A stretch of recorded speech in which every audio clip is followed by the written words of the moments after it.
कहानी की शुरुआत जंगल के बीचों बीच एक ऐसी रहस्यमयी जगह से हुई जहां पर पहुंचना ही खतरे से खाली नहीं था। लेकिन फ्रैंक और लिली किसी तरह अपनी जान की परवाह किए बिना इस जगह तक पहुंच गए, क्योंकि यहीं पर वो अनमोल खजाना छुपा हुआ था जिसे अगर कोई प्राप्त कर ले तो वो इस दुनिया का सबसे ताकतवर इंसान बन सकता है। पानी में डुबकी लगाकर फ्रैंक उस खजाने तक पहुंचने का दरवाजा ढूंढ लेता है, लेकिन तंग रास्ता होने की वजह से वो अंदर नहीं घुस पाता। इसलिए मदद के तौर पर वो लिली को अंदर जाने के लिए कहता है। हालांकि लिली को तैरना नहीं आता था, लेकिन कोई और रास्ता न होने की वजह से लिली को पानी में कूदना ही पड़ता है। अपनी पूरी ताकत लगाकर लिली किसी तरह उस दरवाजे को खोलने में कामयाब रहती है। दरवाजे के खुलते ही नदी का सारा पानी नीचे जाने लगता है और एक रहस्यमयी शहर जो कि कुछ समय पहले पानी के नीचे था अब जमीन पर दिखाई देने लगा। लेकिन अगले ही पल उनका सामना जर्मनी के प्रिंस जोआकिम से हो गया। प्रिंस भी उस खजाने को हासिल करना चाहता था, इसीलिए उसने छिपकर इनकी बोट का पीछा किया,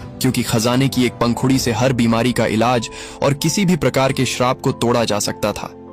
दरअसल आज से कई सौ साल पहले 1556 में डॉन अग्विरे नाम के एक शासक ने इस खजाने को ढूंढने की हर संभव कोशिश की, पर जब उसे पता चला कि खजाने तक पहुंचने का रास्ता एक नायाब पत्थर के अंदर छुपा है जो कि एक कबीले के सरदार के पास था, तब डॉन ने उसे मारकर पत्थर को छीनने की कोशिश की। लेकिन जंगल चुप नहीं बैठा और उसने डॉन के साथ साथ उसके साथियों को भी अपनी चपेट में ले लिया। कहा जाता है कि डॉन और उसके साथी आज तक उस जंगल में भटक रहे हैं। वही अब कहानी 400 साल आगे आती है, जहां हर कोई इस दास्तान को बस एक मनगढ़ंत कहानी मान रहा था। वही लिली को पूरा भरोसा था कि ये कोई मनगढ़ंत दास्तान नहीं बल्कि एक सच्ची घटना पर आधारित है। इसलिए लिली लंदन की सभा में घुसकर प्रिंस की नाक के नीचे से उस कीमती पत्थर को चुराकर भाग जाती है। प्रिंस बहुत गुस्सा होता है, लेकिन अब लिली उसकी पहुंच से बहुत दूर निकल चुकी थी। लिली बिना देर करे अगले दिन ही अमेज़न के जंगल में उस खजाने को ढूंढने के लिए निकल पड़ती है और यहीं पर लिली एक बोट की तलाश में फ्रैंक से मिलती है। फ्रैंक जब लिली के गले में उस रहस्यमयी पत्थर को देखता है तब फ्रैंक उसके साथ चलने के लिए राजी हो जाता है। यहाँ हमें पता चलता है कि फ्रैंक भी उस पत्थर के बारे में कुछ न कुछ तो जानता है। बिना एक पल गवाए ये लोग जल्दी से अपनी बोट में बैठते हैं और उस रहस्यमयी खजाने को ढूंढने के लिए निकल पड़ते हैं। लेकिन इनके निकलने से पहले ही यहाँ पर प्रिंस अपनी सबमरीन लेकर बिल्कुल इनकी बोट के सामने आ जाता है और लगातार बोट पर फायरिंग करनी शुरू कर देता है, जिससे बोट का इंजन कुछ समय के लिए बंद हो जाता है।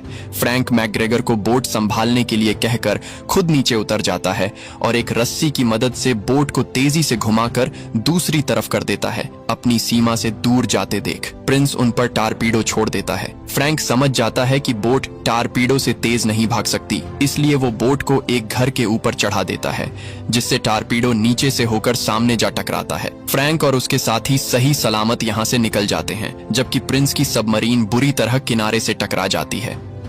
रास्ते में अद्भुत नजारों का आनंद लेते हुए यह लोग उस जगह को ढूंढते हुए आगे बढ़ने लगते हैं। थोड़ी आगे आने के बाद नदी दो रास्तों में बंट जाती है। नक्शे के हिसाब से इन्हें राइट साइड की तरफ से जाना होता है, लेकिन फ्रैंक उस रास्ते से जाने से मना करता है क्योंकि उस तरफ नदी का पानी बहुत तेज गति से बहता है। लेकिन लिली उसे फिर भी उसी रास्ते पर बोट को मोड़ने के लिए कहती है, क्योंकि इस तरफ से खजाने तक जल्दी पहुंचा जा सकता है। फ्रैंक भी उसकी बात मानकर बोट को राइट साइड मोड़ देता है। अब सूरज भी ढलने लगता है, इसलिए फ्रैंक बोट को एक किनारे पर लगा देता है और सभी यहीं पर रात बिताने का फैसला करते हैं। रात को जब सभी बोट पर बैठे होते हैं तभी मैकग्रेगर पर एक जंगली बिल्ली हमला कर देती है, लेकिन फ्रैंक उसे शांत करता है क्योंकि वो फ्रैंक की पालतू थी और अब तक इसी बोट में छुप कर बैठी थी। वहीं दूसरी तरफ प्रिंस उस जगह पर पहुंच जाता है जहां डॉन अग्विरे को आज से कुछ 100 साल पहले सजा मिली थी। प्रिंस जानता था कि नदी के पानी से उन्हें इस बंधन से मुक्त किया जा सकता है, इसलिए वो कुछ पानी की बूंदें डॉन के ऊपर गिराता है। पानी की बूंदें लगते ही पत्थर को चीरकर उसमें से सांप बाहर आने लगते हैं। प्रिंस उनसे बात करता है और कहता है कि वो उन्हें नदी का पानी देगा, बदले में उन्हें उसे जादुई पत्थर लाकर देना होगा जो कि लिली के पास है। अब उस पत्थर की मदद से ही डॉन और उसके साथी इस श्राप से मुक्त हो सकते थे, इसलिए वो प्रिंस की बात मान लेता है और अगले ही पल प्रिंस नदी में एक बड़ा धमाका करके नदी का पानी उन तक पहुंचा देता है। पानी मिलते ही सभी एक एक करके पत्थर की मूर्ति से वापस इंसान बनने लगते हैं। वहीं अगले दिन फ्रैंक और मैकग्रेगर किनारे पर बैठे एक दूसरे से बातें कर रहे होते हैं। तभी लिली बोट के अंदर फ्रैंक के पर्सनल कमरे को तलाशने लगती है और उसे वहाँ कुछ चौंका देने वाली चीजें मिलती हैं। तभी यहाँ पर फ्रैंक आ जाता है। फ्रैंक लिली पर बहुत गुस्सा होता है क्योंकि लिली ने उसका कीमती सामान देख लिया था। दरअसल फ्रैंक भी पिछले कई सालों से उस खजाने को ढूंढने की कोशिश कर रहा था, लेकिन थक हार कर उसने उम्मीद छोड़ दी। लेकिन लिली उसे वो पत्थर दिखाती है जिसकी मदद से उस खजाने को ढूंढा जा सकता था। वही मैकग्रेगर जब बाहर खड़ा होता है तभी उसके पीछे से कोई बेहोशी वाला तीर मारता है जिससे वो वहीं पर बेहोश हो जाता है। लिली और फ्रैंक उसे बचाने के लिए आते हैं, लेकिन आदिवासी उन्हें भी बेहोश कर देते हैं। आदिवासी उन्हें अपने साथ कबीले में ले जाते हैं। यहाँ आदिवासियों का सरदार लिली से वो जादुई पत्थर मांगता है जिसके बदले में वो इन सब की जान बख्श देगा। फ्रैंक लिली को वो जादुई पत्थर सरदार को सौंपने के लिए कहता है, लेकिन लिली साफ साफ मना कर देती है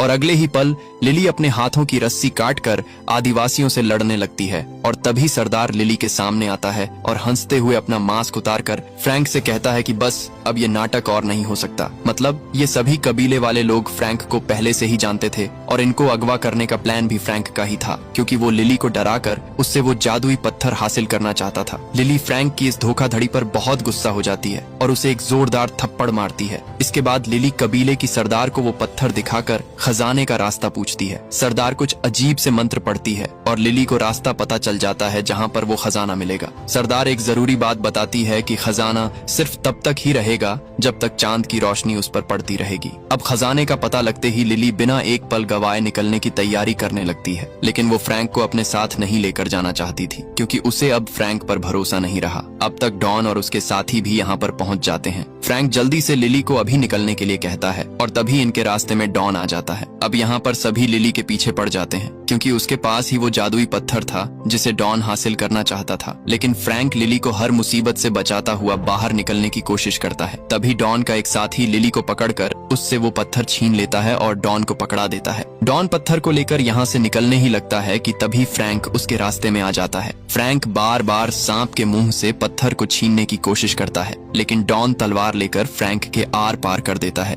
गिरने से पहले फ्रैंक पत्थर को छीन लेता है और नीचे गिरते हुए लिली को पकड़ा देता है। पेड़ों से टकराता हुआ फ्रैंक नीचे नदी में जा गिरता है। अब पत्थर लिली के पास था, इसलिए सरदार लिली को नदी से जितना दूर हो सके उतना दूर भागने के लिए कहती है।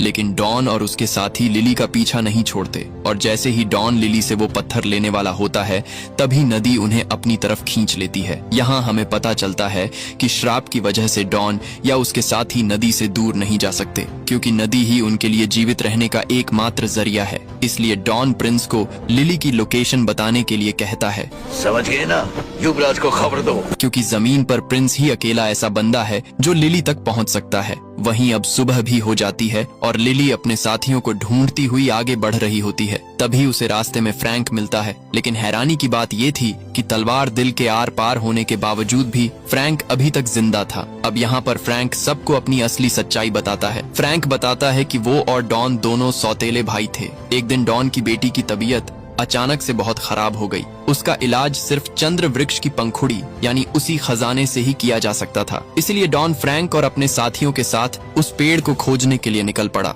लेकिन लाख कोशिश के बावजूद भी उन्हें वो पेड़ नहीं मिला और सभी एक एक करके जंगल का शिकार होने लगे। लेकिन तभी उनकी जान उन्हीं कबीले वालों ने बचाई। उनके पास ही वो जादुई पत्थर था। अब डॉन बहुत खुश था क्योंकि उसकी बेटी की जान बच सकती थी। उसने कबीले के सरदार से वो जादुई पत्थर मांगा जो कि उन्हें उस पेड़ तक पहुंचा सकता था, लेकिन सरदार ने उन्हें पत्थर देने से मना कर दिया। गुस्से में आकर डॉन ने कत्लेआम मचा दिया, लेकिन फ्रैंक ने डॉन का साथ देने की बजाय कबीले वालों की रक्षा की। इसलिए डॉन ने फ्रैंक को भी मारने की कोशिश की। कबीले के सरदार ने अपने आखिरी पलों में भी जादुई पत्थर की रक्षा की और डॉन के साथ साथ उसके सभी साथियों को श्राप दिया कि वो इस कायनात के अंत तक कभी भी नदी को छोड़कर नहीं जा सकते। अगर जाने की कोशिश की तो जंगल उन्हें अपनी चपेट में ले लेगा। इसी बीच डॉन फ्रैंक की गद्दारी की वजह से उससे बदला लेना चाहता था, इसलिए वो फ्रैंक को बार बार मार देता। इसी से तंग आकर फ्रैंक ने उन्हें एक गहरे गड्ढे में फंसा दिया। अब नदी का पानी न होने की वजह से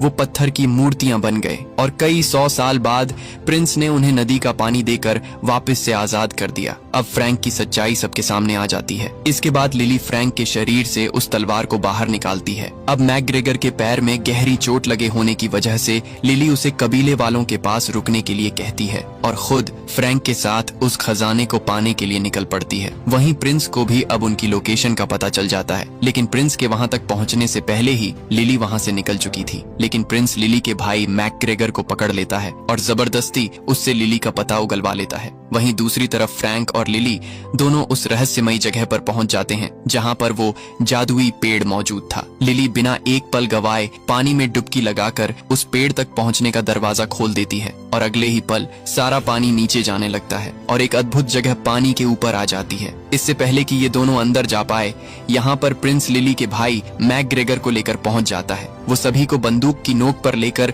लिली से जादुई पत्थर ले लेता है। इसके बाद प्रिंस फ्रैंक को बोट को अंदर ले जाने के लिए कहता है। अंदर पहुंचते ही वो जादुई पेड़ बिल्कुल इनके सामने था, लेकिन अभी ये पूरी तरह बेजान है। जब चांद बिल्कुल इसके ऊपर होगा तभी उस जादुई पत्थर की मदद से इस पेड़ को वापस जिंदा किया जा सकता है। कुछ ही देर में चांद अपनी जगह पर आने वाला था, इसलिए प्रिंस फ्रैंक और लिली दोनों को जल्दी से पेड़ को जिंदा करने के लिए कहता है। बदले में वो उन्हें भी एक पंखुड़ी देने का वादा करता है। अब चांद भी बिल्कुल ऊपर आ जाता है। फ्रैंक और लिली किसी तरह पहेली को सुलझा लेते हैं और जैसे ही पत्थर अपनी सही जगह पर लगता है, पूरा पेड़ दोबारा से जिंदा होने लगता है और चांद की रोशनी पड़ते ही उस पर जादुई पंखुड़ियां उगनी शुरू हो जाती हैं। अब फ्रैंक और लिली यहाँ पर अपनी चाल चलते हैं। लिली सिपाही की गन लेकर फ्रैंक को गोली मारती है। फ्रैंक तो श्रापित था, इसीलिए वो मर नहीं सकता था, लेकिन फ्रैंक जानबूझकर मरने का नाटक करता है और नीचे नदी में गिर जाता है। इसलिए वादे के मुताबिक अब वो एक पंखुड़ी प्रिंस को लिली को देनी पड़ेगी। वही फ्रैंक बोट के ऊपर चढ़कर एक एक करके सभी सैनिकों को मार गिराता है। लिली भी प्रिंस को चकमा देकर अकेली पेड़ के ऊपर चढ़ जाती है। अब चांद के धीरे धीरे ढलने से पेड़ की पंखुड़ियां गायब होने लगती हैं, लेकिन लिली किसी तरह एक पंखुड़ी को हासिल कर लेती है और अगले ही पल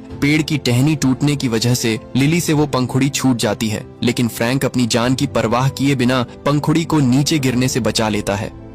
अभी खतरा टलता नहीं कि यहाँ पर डॉन अपने साथियों के साथ पहुंच जाता है। सबसे पहले डॉन प्रिंस को मारता है क्योंकि उसने वादा तोड़कर अकेले ही पंखुड़ी को पाना चाहा। इसके बाद डॉन लिली को पकड़ने के लिए भागता है, लेकिन तभी फ्रैंक उसे पंखुड़ी दिखाता है। अब उन्हें इस श्राप से मुक्ति लेने का सिर्फ एक ही जरिया दिखाई दे रहा था, वो जादुई पंखुड़ी। इसलिए बिना वक्त गवाए डॉन बोट की तरफ भागता है और जब वो थैली को खोलकर देखता है तो उसके अंदर पंखुड़ी नहीं होती, क्योंकि फ्रैंक ने पहले ही पंखुड़ी मैकग्रेगर को पकड़ा दी थी और अब फ्रैंक सभी को साथ लेकर सामने वाली दीवार से टकराने वाला था। दीवार से टकराते ही एक भयानक विस्फोट होता है, जिससे नदी का सारा पानी वापस बाहर की तरफ जाने लगता है। अब नदी से दूर होने की वजह से जंगल इन्हें अपनी चपेट में लेने लगता है और सभी एक एक करके पत्थर की मूर्तियां बन जाते हैं। फ्रैंक भी श्रापित था, इसलिए वो भी मूर्ति बन जाता है। अब लिली फ्रैंक के पास आती है। हालांकि उसके पास वो जादुई पंखुड़ी थी, लेकिन उसे अभी पंखुड़ी का इस्तेमाल करना नहीं आता था। लिली एक आखिरी उम्मीद के साथ पंखुड़ी को फ्रैंक के मुंह के अंदर रख देती है, लेकिन पंखुड़ी हवा में कहीं गायब हो जाती है। अब इनकी आखिरी उम्मीद भी खत्म हो जाती है और ये मायूस होकर यहाँ से जाने लगते हैं। लेकिन तभी पीछे से कुछ टूटने की आवाज आती है।